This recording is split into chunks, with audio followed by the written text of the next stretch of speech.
لازم تكون سهران على خلاص نفسك. انت ما تعرفش في اي وقت هيجي العدو ويخبطك خبطة، لان الخطية بتيجي والواحد غفلان. تثبت الخطية الغفلة او النسيان او الشهوة. الانسان ساعة الشهوة ما بيكونش سهران على خلاص نفسه.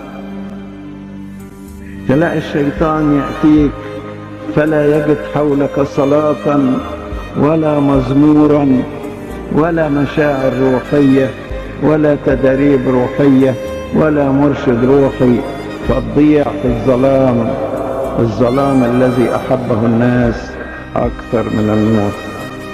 خليك سهران على خلاص نفسك. سهران امتى؟ طول الوقت.